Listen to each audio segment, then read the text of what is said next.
I do want to do That'd be good for the viewing. Corman Fantastic Four if we can work that up. I saw that years ago on YouTube, and I'm sure that link's no longer. But I think one of the stars might have said like they want them to release it. I think they should. I don't remember being.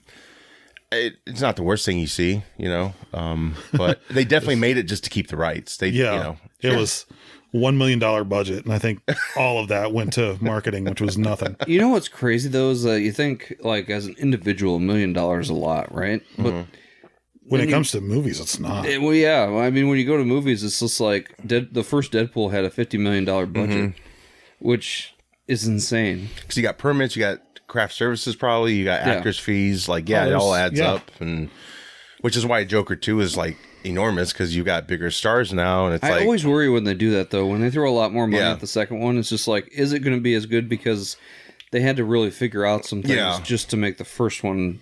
But honestly, viable. the cast and director probably don't really give a shit if another one's made or not, because it's like, well, we're going to do the best we can do, and like Joaquin Phoenix signed on, which I don't think he's ever done a sequel. So that goes to show you, like, maybe the script is good. It might not be received the same. It's a gamble, but it's either way. It's one and done probably. The thing that's really going to throw me for a loop is that they're tagging it as a musical. Yeah, well, and I think the first one was definitely inspired by Scorsese, and they say this musical one's actually inspired by another Scorsese that had music in it. So it's kind of like ripping off Scorsese, but it's like they're like fan tributes, kind of. I see they're beautifully made, but yeah, it's not originality. They're probably not really. It's just like let's take Goodfellas. I'm not saying they did that. I think he borrowed from the King of Comedy. It had Robert De Niro in it, which is why De Niro was in the Joker.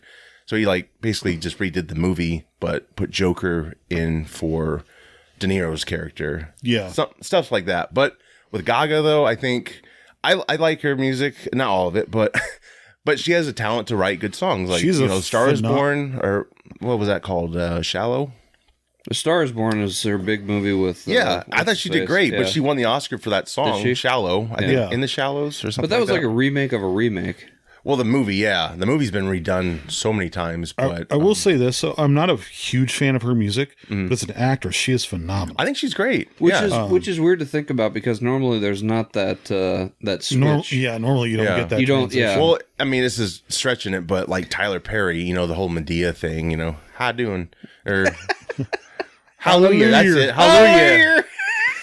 But Jesus, when you see him like separate from that shit, like Gone Girl, he was great in that movie. Oh yeah, Tyler Perry? Yeah, he was great. When you get them away from like the typecasting, kind of thing. Yeah. He is and don't forget he was also in Star Trek.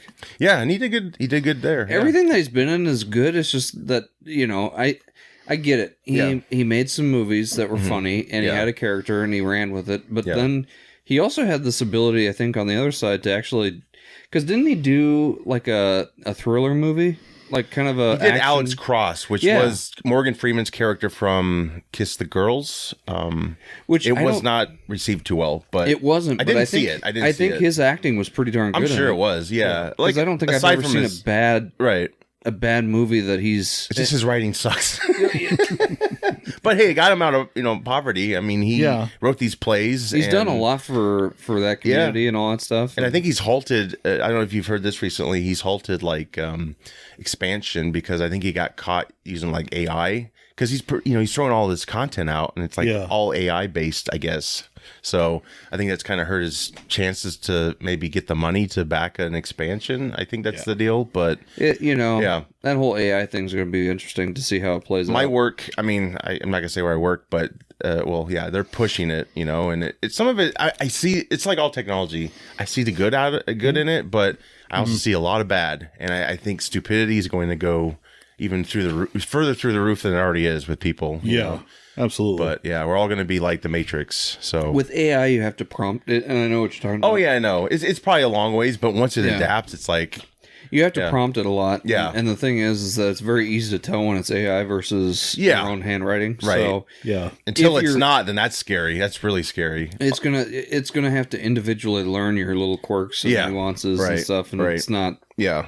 It's not even there, and the interesting thing is the AI video has come a long way in just the short few years. Because I mean, at first, do you remember the Will Smith eating spaghetti video? Where it's just like his face is morphing like half the time. Yeah. And now it's like way more. Well, the deep fakes are really the deep fakes too. have gotten a lot better. Yeah. Man. I saw a clip yesterday of someone who took.